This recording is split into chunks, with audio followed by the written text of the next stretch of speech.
Assalamualaikum warahmatullahi wabarakatuh.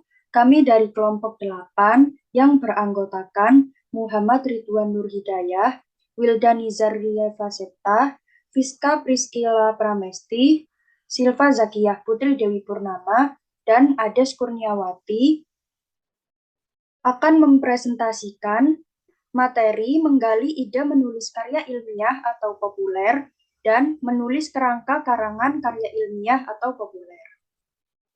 Yang pertama yaitu menggali ide menulis karya ilmiah atau populer. Ide biasanya dapat kita peroleh dari berbagai sumber, seperti membaca buku, berdiskusi, membaca jurnal ilmiah, menghadiri seminar, mengamati fenomena di masyarakat, atau dari sumber lainnya. Diskusi bersama pembimbing juga bermanfaat bagi mahasiswa untuk berkesempatan mendapatkan ide.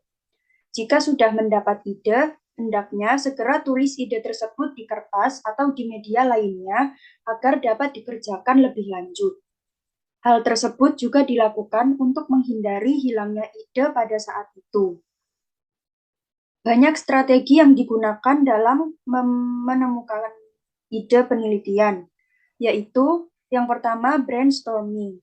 Brainstorming merupakan teknik efektif dalam penggunaan membaca peluang dan tantangan serta mencari solusi. Yang kedua yaitu perenungan atau meditasi. Kegiatan perenungan atau meditasi bisa dilakukan kapanpun dan dimanapun karena bekerja dalam pikiran setiap manusia, dan setiap hari manusia selalu melakukan refleksi. Dari setiap kegiatan perenungan atau meditasi tersebut, muncullah ide-ide penelitian. Yang ketiga yaitu pertanyaan klasik 5W1H. Penggunaan 5W1H mempermudah dalam menganalisis suatu masalah dalam mendapat solusi secara efektif. Konsep 5W1H juga berperan penting dalam jurnalisme karena lebih sederhana dan mudah untuk dipahami. Yang keempat yaitu berimajinasi. Proses untuk menemukan ide atau gagasan dapat diperoleh dari pengalaman yang dipandu dengan imajinasi dan kreativitas penulis. Pengalaman diri tiap orang tercipta dari imajinasinya, seperti mendengar atau membaca, melalui renungan serta eksplornya sebagai rangsangan dalam mengambil inspirasi baru. Dan yang kelima yaitu mind map. Pemetaan pikiran sedikit berbeda dengan pemetaan konsep, karena pemetaan pikiran dimulai dari topik grafik. Mind map bisa digunakan sebagai panduan untuk mengajar dan memetakan konsep dengan mudah. Selanjutnya yaitu merumuskan masalah. Rumusan masalah dinyatakan dalam kalimat yang bersifat kausalitas antara dua variabel atau lebih, dan dinyatakan secara jelas sehingga tidak menimbulkan interpretasi ganda, dan lebih baik dinyatakan dalam bentuk pertanyaan.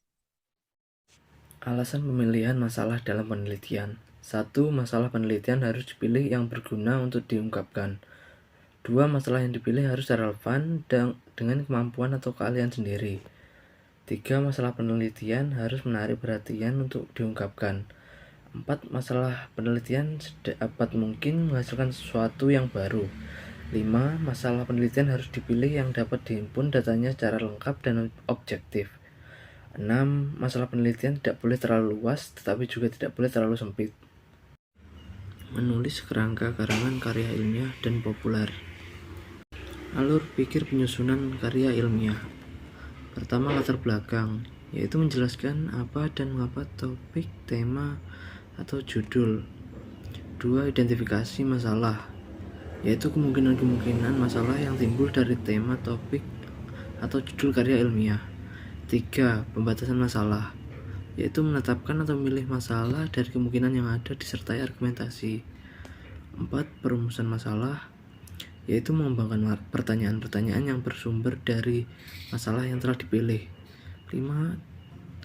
Tujuan dan manfaat karya ilmiah, merumuskan tujuan yang konsisten dengan masalah pada kurva ilmiah serta manfaatnya. Alur pikir penyusunan karya ilmiah populer. Yang pertama, judul. Seperti judul pada umumnya, judul karya ilmiah populer harus mencerminkan isi teks, namun Ciri khas judul karya ilmiah populer ini umumnya lebih sederhana, komunikatif, serta menarik. Jadi, dengan judul ini akan lebih mudah menarik perhatian serta memenangi rasa penasaran para pembaca. Yang kedua, pendahuluan. Bagian yang menjelaskan mengenai pengenalan atau pembukaan dari karya ilmiah populer. Pada struktur ini, biasanya penulis akan menjelaskan tentang latar belakang dan metode yang digunakan dalam membuat karya ilmiah populer ini. Dengan begitu, pembaca tidak akan kaget ketika sudah memasuki bagian isinya, sehingga bisa memahami karya ilmiah populer lebih dalam. Yang ketiga, badan atau isi.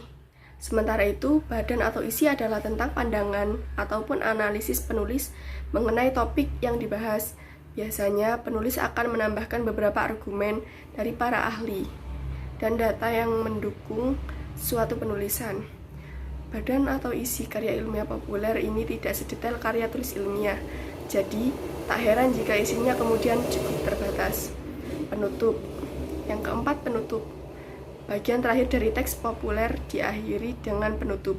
Isinya tak lain adalah kesimpulan penulisan mengenai suatu topik yang sudah dianalisisnya. Selain itu, penulisan juga dapat menyelipkan kritik dan saran yang akan mengatasi berbagai permasalahan yang tengah dikaji atau diteliti oleh si penulis. Selanjutnya yaitu bab 1, pendahuluan. Pendahuluan merupakan bagian karya ilmiah yang memperkenalkan pada para pembaca mengenai masalah yang akan dibahas dan diteliti oleh penulis.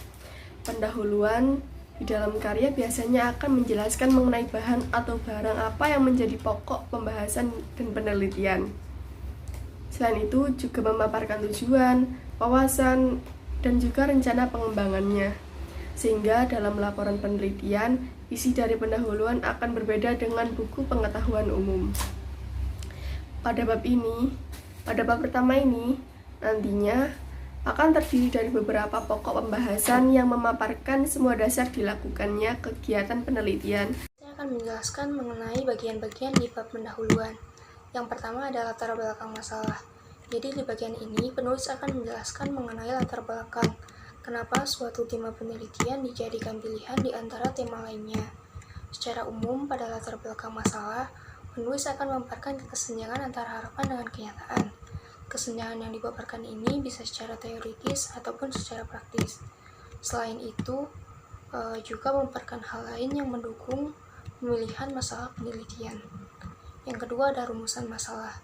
Rumusan masalah merupakan bagian yang menyatakan berbagai masalah yang akan dicari jawabannya.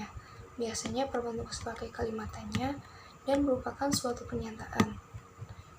Namun pernyataan di sini dibuat secara tersurat dan dibuat dalam bentuk kalimat tanya. Yang ketiga ada hipotesis. Hipotesis menyatakan sejumlah jawaban dan sifatnya sementara. Maksudnya di bagian ini penulis akan menjelaskan jawaban atas pernyataan di bagian rumusan masalah dan merupakan jawaban sementara.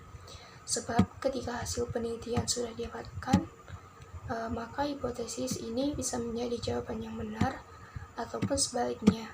Penulis perlu mencantumkan hipotesis ini sejak awal dan pembaca dan peneliti tadi akan menggunakan jawaban akhir di bagian kesimpulan.